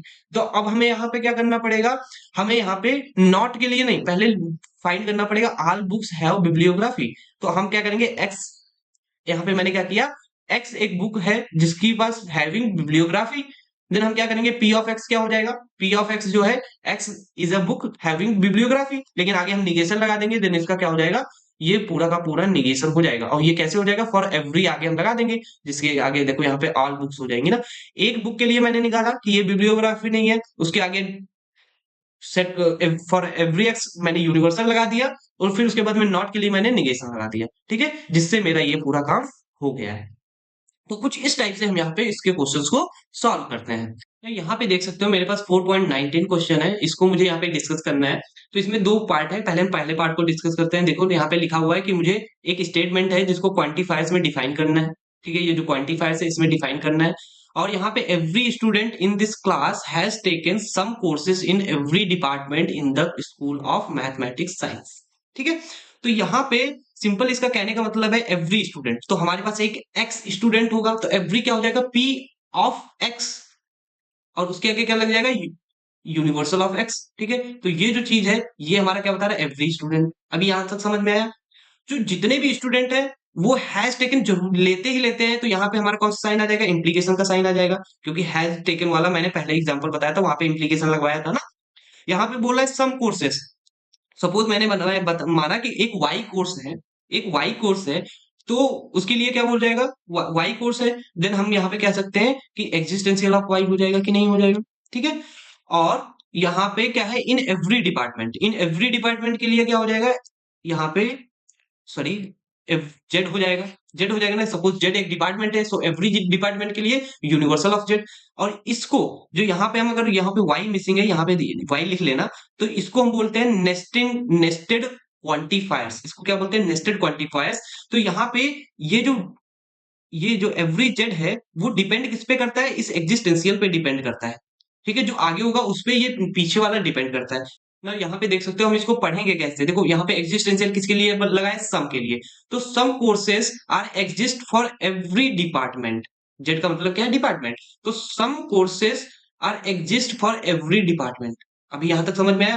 तो ये क्यू ऑफ वाई जेड क्या होगा, वो आपको यहाँ पे दिखा दिया जा रहा है, कोर्स फ्रॉम डिपार्टमेंट। ठीक है, ये कोर्स किस पे, डिपार्टमेंट किस पे डिपेंड कर रहा है, कुछ कोर्स पे डिपेंड कर रहा है। ठीक है, आई होप यहाँ पे क्लियर हुआ होगा। तो यहाँ पे ये क्लियरिटी मिली होगी। तो ये क्यों लगाया, ये आपको पता होगा, ये पूरे सेंटेंस के, पूरी सेंटेंस का यहाँ पे क्वांटिफाई मैंने किया है। और यहाँ पे इम्प्लीकेशन का साइन क्यों लगाया, क्योंकि ये इस पे डिपेंड करता है, जब तक ये नहीं होगा तब तक ये नहीं होगा। ठीक है, जब तक स्टूडेंट ही नहीं है तब तक ये नहीं होगा, तो यहाँ पे कंडीशन लगेगी। ठीक है, वो आई होप आपको यहाँ पे क्लियरिटी मिली होगी। तो चलिए हम यहाँ पे बात करते हैं कि सेकंड क्वेश्चन क्या कहता है। यहाँ पे इसको हम कैसे पढ़ेंगे वो हम देखते हैं। इसका मतलब क्या है, for every x there exist y. ठीक है, इसको ऐसे पढ़ेंगे, for every x there exist y. ठीक है, ऐसे पढ़ सकते हो। तो यहाँ पे P of x comma y is true, कह रहा है कि ये चीज ट्रू है।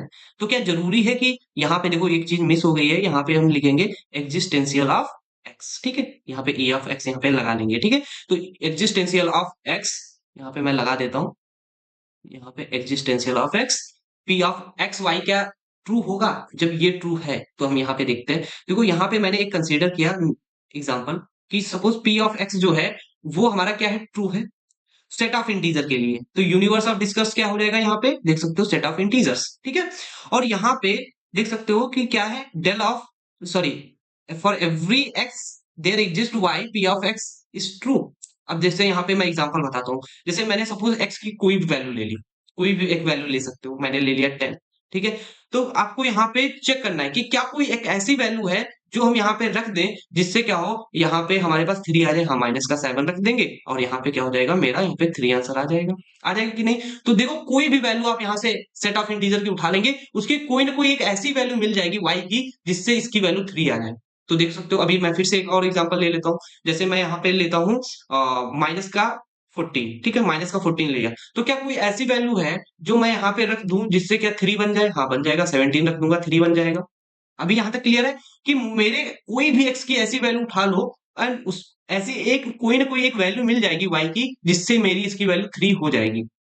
लेकिन जब हम इसकी बात करेंगे इस वाले की, तो इसको क्या बोलेंगे? There exist P of, sorry, for every y and P x comma y, ठीक है, ये यहाँ पे बता रहा है। ठीक है, अब इसको हम कैसे पढ़ेंगे, इसको कैसे सॉल्व करेंगे वो हम देखते हैं। फिर से वही एग्जांपल कंसीडर करेंगे, x plus y equal to 3।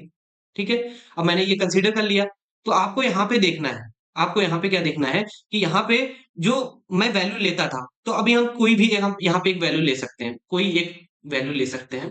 जैसे मैंने यहाँ पे ले लिया 10, ठीक है,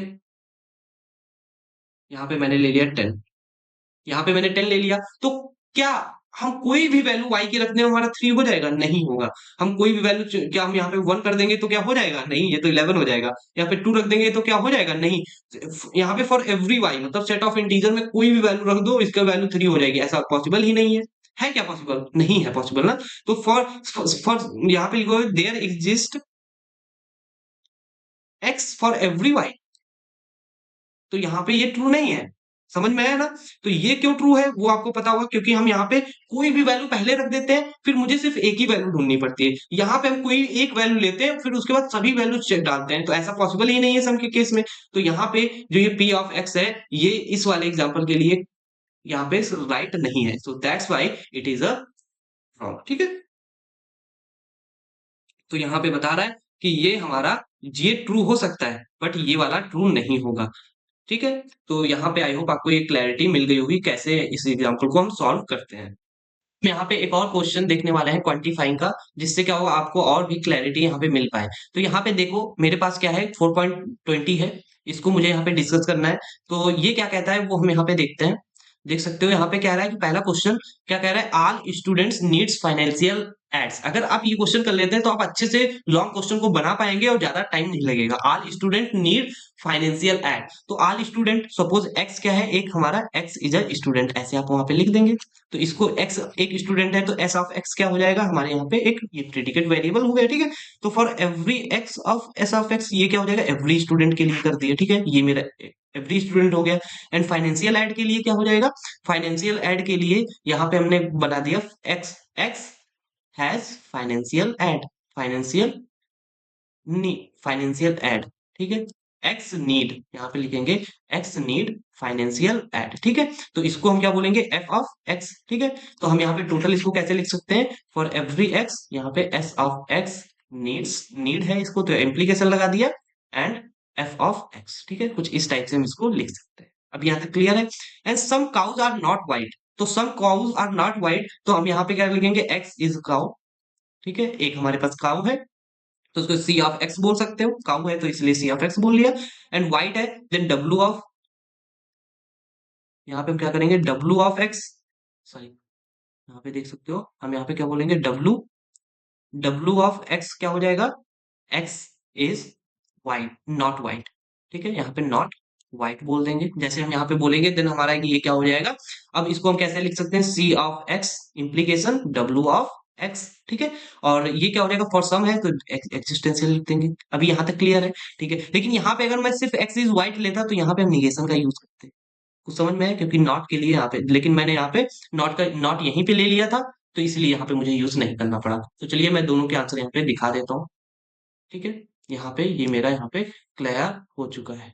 ठीक है, आई होप आपको यहाँ पे समझ में आया होगा कि मैंने यहाँ पे कैसे बनाया है।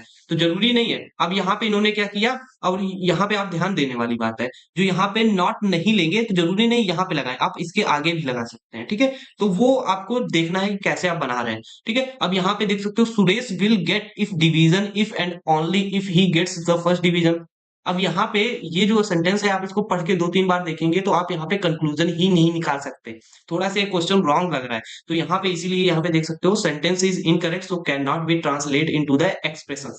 बट हम यहाँ पे एक काम कर सकते हैं। अब वो काम क्या है वो हम यहाँ पे देखते हैं। यहाँ पे अगर गेट रिवार्ड लिखते हैं इसकी जगह पे, यहाँ पे अगर मैं गेट रिवार्ड लिख देता हूँ, देन हमारा ये काम बन जाएगा। अब ये कैसे बनेगा वो हम देखते हैं। देखो, Suresh will get reward, then ये क्या हो जाएगा, हमने इसको मान लिया कि ये हमारा पी ऑफ एक्स है। ठीक है, यहाँ तक क्लियर है। यहाँ पे ये पी ऑफ एक्स है, एंड वहीं पे he gets he gets the first division, इसको हम क्या मान लेंगे, क्यू ऑफ एक्स मान लिया।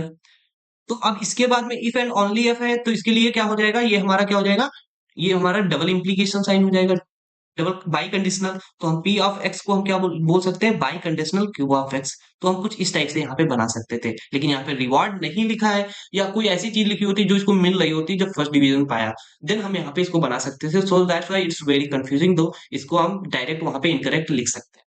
तो अब यहाँ पे देख सकते हो, if water is hot, water is hot को हम क्या ले लेंगे, देखो यहाँ पे आपको जरूरी नहीं है कि यहाँ से लिखना है, मैं जैसे बता रहा हूँ वैसे करना है, ठीक है। जो सही होंगे मैं उसी को बताऊंगा कि यहाँ पे आप जो इसके आंसर है वही ले लो, ठीक है।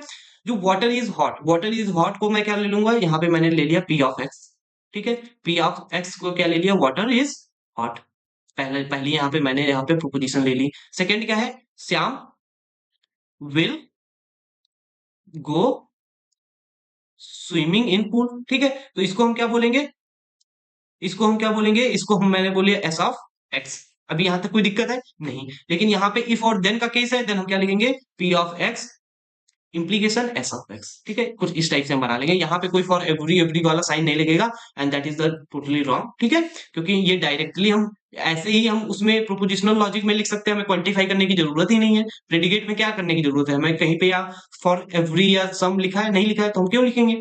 अब यहाँ पे ऑल इंटीजर्स आर इधर इवन और ऑड, तो यहाँ पे बताया जा रहा है या तो इवन होंगे या फिर ऑड होंगे, तो ऑल इंटीजर्स। तो हम इसके लिए क्या करेंगे, देखो all integers are even, suppose हमें क्या ले लिया, x is even, x is even है, देन हम इसको क्या ले लिए, पी ऑफ एक्स, ठीक है। कोई दिक्कत है, एंड ऐसे ही हमने क्या लिया, एस ऑफ एक्स को ले लेंगे, एक्स इज ऑड। अब यहाँ पे देखो, यहाँ पे हम कौन सा साइन लगाए, यहाँ पे देखो और है, और का मतलब disjunction, then P of x, और यहाँ पे डिसजंक्शन, और यहाँ पे हम एस ऑफ एक्स ले लेंगे। लेकिन फॉर ऑल के लिए हमें यहाँ पे करना है, तो हम इसके लिए क्या लगा देंगे, यहाँ पे कुछ इस टाइप से, फॉर ऑल के लिए यहाँ पे यूनिवर्सल वाला साइन लगा देंगे। देन मेरा यहाँ पे देख सकते हो पूरा काम हो चुका है कुछ इस टाइप से, ठीक है। तो ये हमारे यहाँ पे कुछ क्वेश्चंस थे जो कि मुझे डिस्कस करने थे, मैंने यहाँ पे कर लिए हैं। अभी हमारे पास एक जो क्वेश्चन बचा हुआ है वो हमारा है 4.10, उसको हम यहाँ पे डिस्कस करेंगे, जिससे क्या होगा कि जितने भी आपके डाउट्स होंगे उस क्वेश्चन से आपको क्लियर हो जाएंगे, और वो बहुत ज्यादा इंपॉर्टेंट भी क्वेश्चन है। ओके ना, ये मैंने ना यहाँ पे देख सकते हो मेरे पास 4.10 है। अब मैंने ये क्वेश्चन को ये सबसे लास्ट में क्यों लिया, ये मैं बता देता हूँ, क्योंकि यहाँ पे जो ये क्वेश्चन है, अब ये यहाँ पे हमें क्वांटिफायर्स का यूज करना पड़ता, लेकिन अगर मैं रूल्स ऑफ इन्फेरेंस के टाइम पे बताता तो मैं इसको बता नहीं पाता, तो इसीलिए मैंने इसको नहीं लिया। तो पहले हम यहाँ पे सेकंड को सॉल्व करेंगे, फिर फर्स्ट को सॉल्व करेंगे। तो सेकंड में देखो क्या है, री right the following argument using quantifiers, variables and predicate symbols से। यहाँ पे आप कुछ भी यूज कर सकते हैं, ठीक है। तो यहाँ पे देखो लिखा है ऑल बर्ड्स कैन फ्लाई, तो जैसे एक्स क्या है, एक बर्ड है, एक्स इज अ बर्ड, ठीक है। मैंने यहाँ पे कंसीडर कर लिया एक्स एक बर्ड है, तो पी यहाँ पे बी ऑफ एक्स मैंने बर्ड ले लिया, ठीक है, इज इक्वल टू हो जाएगा, यहाँ पे प्रेडिकेट वेरिएबल एक्स है, ठीक है। तो यहाँ पे can fly, then x can fly, x can fly कर सकता है, अगर कोई बर्ड है देन फ्लाई कर सकता है, देन हम यहाँ पे एफ ऑफ एक्स ले लेंगे, तो इसका क्या बनेगा, B of x implication F of x, और इसके लिए फॉर एवरी एक्स लगा देंगे, फॉर एवरी एक्स ऑल है ना, तो ये मेरा यहाँ पे बन, तो देख सकते हो इसको बनाने के लिए कितना इजी हो गया, ठीक है। तो ऐसे ही हमें लिखा है सम मेन आर जीनियस, कुछ आदमी है जो जीनियस है, तो यहाँ पे एक्स भैया कोई एक आदमी है, एक्स इज अ मैन, ठीक है। तो हम इसको क्या लिख सकते हैं, एम ऑफ एक्स लिख सकते हैं, मैन है तो इसीलिए एम ले लिया ना, कोई भी आप वेरिएबल ले सकते हैं। ऐसे जीनियस के लिए क्या करेंगे, x is a genius, x क्या है भैया, जीनियस है, तो हम इसको क्या लिख सकते हैं, जी ऑफ एक्स, ठीक है। तो हम क्या लिखेंगे, एम ऑफ एक्स, अगर कोई आदमी है उसको वो क्या है, जी ऑफ एक्स मतलब जीनियस है। कौन है जीनियस, जरूरी नहीं है सभी हो, तो इसीलिए यहाँ पे एग्जिस्टेंशियल जाएगा। तो यहाँ पे देख सकते हो, ये भी क्लियरिटी आई होप आ गई होगी, ठीक है। ऐसे यहाँ पे है सम नंबर्स और रेशनल, तो हम यहाँ पे सम नंबर ऑफ रेशनल नहीं, नॉट रेशनल बताया गया ना, कुछ नंबर हैं जो रेशनल नहीं है। तो अब यहाँ पे हम क्या करेंगे, पहले ये चेक करेंगे कि कौन से नंबर रेशनल हैं। तो हम यहाँ पे क्या किया, एक्स इज अ नंबर, ठीक है, एक्स एक नंबर है, एंड एक्स क्या है, इज आल्सो रेशनल, ठीक है, एक्स के जो है वो रेशनल भी है। तो हम यहाँ पे क्या करेंगे, इसको एन एन ऑफ एक्स ले लिया, ठीक है, इसको क्या ले लिया, आर ऑफ एक्स। तो हम यहाँ पे क्या लिखेंगे, एन ऑफ एक्स क्या है, वो क्या है, रेशनल है, देन हम क्या लिखेंगे, आर ऑफ एक्स तो यहाँ पे जो चीज आई इसको हम क्या लिखेंगे, फॉर सम है, सम के लिए क्या करेंगे, देयर एग्जिस्ट लगा देंगे। लेकिन यहाँ पे अब ये क्या है कि सम नंबर्स आर रेशनल, लेकिन हमें यहाँ पे निकालना क्या है, some numbers are not rational, तो आगे हम क्या लगा देंगे, निगेशन लगा देंगे। जो ये टोटल चीज आई है इसको हम क्या बोलेंगे, इसको बोलेंगे some numbers are not rational. और इसको एक और टाइप का तरीका लिखने का है, इसको यहाँ से निगेशन हटा करके यहाँ पे भी लिख सकते हैं। क्यों, क्योंकि मैंने यहाँ पे एक्स इज रेशनल माना है और इसको हम निगेशन आगे लगा देंगे, तो इसका मतलब है एक्स इज नॉट रेशनल। ठीक है, तो कुछ इस टाइप से भी हम यहाँ पे लिख सकते हैं, या फिर एक टाइप से और लिख सकते हैं, यहाँ पे ही हम x इज नॉट रेशनल मान लेते हैं, देन हमें यहाँ पर भी कुछ नहीं लिखने की जरूरत पड़ती, यहीं पे काम हो जाता। तो तीन टाइप से आप यहाँ पे इसको आंसर दे सकते हैं, जरूरी नहीं है इसी टाइप से आंसर दें। ठीक है, अब यहाँ पे मैं फोर्थ वाले क्वेश्चन को डिस्कस कर लेता हूँ। There is a student who likes mathematics not geography. तो यहाँ पे क्या है कि एक ऐसा स्टूडेंट है, वो स्टूडेंट क्या करता है भाई, उसको मैथमेटिक्स तो पसंद है बट उसको जियोग्राफी नहीं पसंद है। जियोग्राफी नहीं पसंद है तो भैया उसके लिए हमें कुछ काम करना पड़ेगा। तो यहाँ पे एक स्टूडेंट, तो एक्स एक्स स्टूडेंट है जिसको क्या है, एक्स इज लाइक मैथ्स। ठीक है, तो इसको क्या बोलेंगे, एम ऑफ एक्स बोल लेंगे।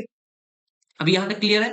एंड यहाँ पे हम क्या करेंगे, जी ऑफ एक्स किसको मान लेंगे, जो एक्स लाइक करता है, क्या लाइक करता है, जियोग्राफी। ठीक है, ये जियोग्राफी को लाइक करता है। देन हम क्या करेंगे, एम ऑफ एक्स, और यहाँ पे बट है तो यहाँ पे हमें पसंद होना चाहिए, यहाँ पे पता होना चाहिए, यहाँ पे हम क्या लगाएंगे, एंड का मतलब, एंड मतलब कंजंक्शन का साइन लगाएंगे और जी ऑफ एक्स ले लेंगे। लेकिन उसको पसंद थोड़ी ना है, नहीं पसंद है, इसीलिए हम यहाँ पे लगा देंगे। ठीक है, देयर एग्जिस्ट है, देयर एग्जिस्ट या सम है, तो वहां पे हम एग्जिस्टेंशियल का साइन लगा देते हैं। ठीक है, तो ये हमारा टाइप हो जाता है बनाने का। तो देख सकते हो यहाँ पे कुछ हम इस टाइप से लिख सकते हैं। ठीक है, जब हाँ यहाँ पे मैंने एक चीज मिस कर दी है कि ये जो स्टूडेंट्स है, मतलब यहाँ पे स्टूडेंट के लिए मैंने नहीं लिखा है, तो एक्स इज अ स्टूडेंट भी तो होगा, यहाँ पे आपको लिखना पड़ेगा एक्स इज अ स्टूडेंट। तो यहाँ पे आप एक्स इज अ स्टूडेंट लिखेंगे, उसको भी एक्स ऑफ एक्स लिखेंगे, जो एक एक्स यहाँ पे एस ऑफ एक्स भी लिखने हैं। ठीक है, जिससे क्या होगा, ये हमारा पूरा कंप्लीट क्वेश्चन आंसर हो जाएगा।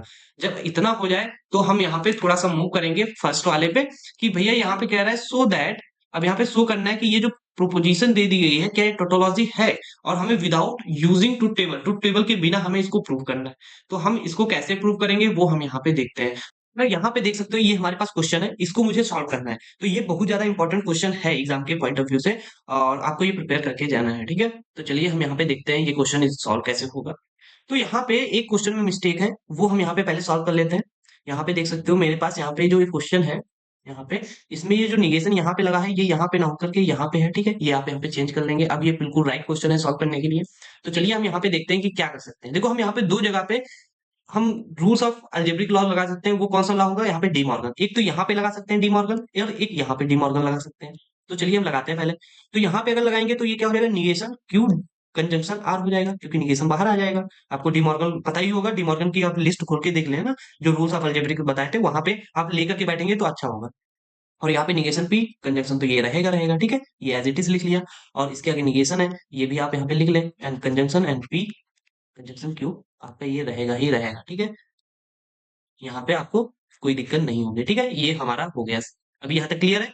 ठीक है, यहाँ पे भी हमें क्या लगाना है, डी मॉर्गन लगाना है, तो निगेशन बाहर आ जाएगा, पी डिसजंक्शन एंड क्यू हो जाएगा कि नहीं हो जाएगा। यहाँ पे भी ये एज इट इज बाहर है पहले से। ठीक है, अब हम यहाँ पे क्या करने वाले हैं, यहाँ पे देखो एक चीज कर सकते हैं, यहाँ से और यहाँ से फिर से हम क्या करेंगे, ये भी क्या है, यहाँ पे हम फिर से डी मॉर्गन लगा सकते हैं। तो डी मॉर्गन लगाएंगे तो क्या होगा, निगेशन निगेशन बाहर आ जाएगा। जब निगेशन बाहर आएगा तो हम क्या करेंगे, अब यहाँ पे हम देख सकते हो, यहाँ पे निगेशन आ जाएगा, एंड निगेशन यहाँ पे फिर से बाहर आ गया, एंड देन पी आ जाएगा, और यहाँ पे डिसजंक्शन आ जाएगा, और यहाँ पे क्यू क्यू आ जाएगा, और यहाँ पे कंजंक्शन आर हो जाएगा कि नहीं हो जाएगा। ठीक है, और यहाँ पे ये कुछ इस टाइप से बन जाएगा। अभी यहाँ तक क्लियर है। ठीक है, कुछ इस टाइप से यहाँ पे वेव बन गया। अब यहाँ पे हम क्या करेंगे, यहाँ पे देख सकते हो फिर से डी मॉर्गन लगाएंगे तो निगेशन बाहर आ जाएगा, और यहाँ पे पी डिसजंक्शन क्यू हो जाएगा, और वहीं पे disjunction and P disjunction R हो जाएगा कि नहीं हो जाएगा। अब यहाँ तक, क्योंकि यहाँ पे मैंने निगेशन निगेशन बाहर कर लिया, यहाँ पे कंजंक्शन आ जाएगा। ठीक है, यह ध्यान रखना, क्योंकि यहाँ पे निगेशन बाहर करेंगे तो वो साइन चेंज हो जाता है ना। अब यहाँ पे हम डबल निगेशन का यूज करेंगे, डबल निगेशन का यूज करेंगे तो ये कट जाएंगे, हमारा एज इट इज ये बचेगा, पी डिसजंक्शन क्यू हो जाएगा, और यहाँ पे क्या हो जाएगा, P disjunction Q conjunction R हो जाएगा। ठीक है, अभी यहाँ तक आई होप क्लियर हो रहा होगा ना, ज्यादा हार्ड नहीं है। और मैं इसको एक ब्रेसेस में बंद कर लेता हूँ। ठीक है, ये मेरा यहाँ पे बंद हो जाएगा, एंड ये एज इट इज यहाँ पे आ जाएगा। ठीक है, एज इट इज आ जाएगा भाई। तो एज इट इज लिख लेते हैं इसको। हम क्या करेंगे, इसको एज इट इज यहाँ पे लिख लेंगे। ठीक है, मैंने लिख लिया। अब हम क्या करेंगे, अब देखते हैं। अब हम यहाँ पे क्या करने वाले हैं, नेक्स्ट चीज क्या करेंगे, यहाँ पे डिस्ट्रीब्यूटिव लॉ को लगाएंगे। यहाँ पे हम डिस्ट्रीब्यूटिव लॉ लगा लेते हैं। तो डिस्ट्रीब्यूटिव लॉ कैसे लगेगा, यहाँ पे देख सकते हो ये पी डिसजंक्शन क्यू कंजंक्शन आ रहे हैं, तो डिस्ट्रीब्यूटिव लॉ क्या कहता है, आप यहाँ पे सिंपल क्या करना है आपको, यहाँ पे आप क्या करना है सिंपल, यहाँ पे पी डिसजंक्शन क्यू लिख लेना है एंड पी डिसजंक्शन आर लिख लेना है, ठीक है। और यहाँ पे पी डिसजंक्शन क्यू के साथ में यहाँ पे एंड ये वाला साइन रहेगा, ठीक है, ये मेरा बन गया। अब वहीं पे हम इसको एज इट इज लिख सकते हैं, क्या लिख सकते हैं, पी डिसजंक्शन क्यू और वहीं पे एंड पी डिसजंक्शन आर, कुछ इस टाइप से लिख सकते हैं, ठीक है। अब यहाँ पे देख सकते हो ये आइडमपोटेंट लॉ हो जाएगा। आइडमपोटेंट लॉ क्या कहता है, ए कंजंक्शन ए इज टू ए, ये तो हम यहाँ पे इसको क्या लिख सकते हैं, P disjunction Q and P disjunction R लिख सकते हैं कि नहीं लिख सकते हैं, इसको हम एज इट इज लिखते रहेंगे, ठीक है। मैंने यहाँ पे एज इट इज इसको लिख दिया। अब यहाँ तक क्लियर है। अब उसके बाद में हम यहाँ पे क्या करेंगे, देखो ये जो चीज है और ये जो चीज है बिल्कुल सेम है, तो इसको अगर मैं ए मानूं तो इसको भी ए मानना पड़ेगा। देन ये क्या बन जाएगा, ए डिसजंक्शन निगेशन है। और ये क्या होता है, हमारा निगेशन लॉ होता है या इसको कॉम्प्लीमेंट लॉ बोलते हैं। तो निगेशन लॉ क्या कहता है, अगर ऐसी सिचुएशन है वहां पे आप ट्रू लिख सकते हैं, तो मैं यहाँ पे ट्रू लिख दूंगा, तो मेरा रिजल्ट क्या आया, जो मेरा रिजल्ट आया वो ट्रू आया। तो इसका मतलब क्या है, ये हमारा टोटोलॉजी है। अगर यही रिजल्ट फॉल्स आता तो ये क्या होता है, कंट्राडिक्शन होता है। ट्रू या फॉल्स ना होकर के कोई एक वेरिएबल ए आ जाता या पी निगेशन इन सॉरी डिसजंक्शन क्यू आ जाता, कोई भी चीज आ जाती ट्रू फॉल्स छोड़ के, देन हम कहते हैं ये कंटिजेंसी है, जो कि हम पहले एक न्यूमेरिकल सॉल्व कर चुके हैं एक कंटिजेंसी पे। आई होप आपको वो क्लियर हुआ होगा। तो यहाँ पे जो ये चीजें थी वो मैंने यहाँ पे जितनी भी चीजें थी मैंने डिस्कस कर ली हैं। आई होप आपको चीजें समझ में आएंगी। मैं थोड़ा सा ये जो क्वांटम में दिया है उसको भी हम यहाँ पे बताना चाहेंगे कि वहां पे गलती इन्होंने जो ये क्वेश्चन है उसमें क्या हुई है, जिससे क्या होगा कि आपको यहाँ पे क्लैरिटी मिल पाएगी। ओके, तो चलिए देखते हैं। यहाँ पे देख सकते हो इन्होंने यहाँ पे ये निगेशन को नहीं सही से किया था, वो आपको यहाँ पे इसको चेंज कर लेना है, ठीक है। जैसे आप ये चेंज कर लेंगे देन आपका क्या होगा कि आपका ये क्वेश्चन पूरा सही हो जाएगा, ठीक है। फिर आप इसको इसके एक उसी टाइप से सॉल्व कर सकते हैं, ठीक है। तो यहाँ पे जो क्वेश्चन था ये आपको प्रिपेयर करके जाना है, ये बहुत ज्यादा बार पूछा गया है। और अगर सच में यार ये मेरी मेहनत सच में आपको लगती है कि मैंने की है इसमें और ये अगर हेल्पफुल हुआ है आपके लिए, देन प्लीज आप ये ज्यादा से ज्यादा लोगों को शेयर करें, जिससे क्या हो ज्यादा से लोगों की हेल्प हो पाए। एंड पीडीएफ को जरूर डाउनलोड कर लें। मिलते हैं फिर से नए वीडियो के साथ में। Till then keep happy, keep smiling and the stay productive.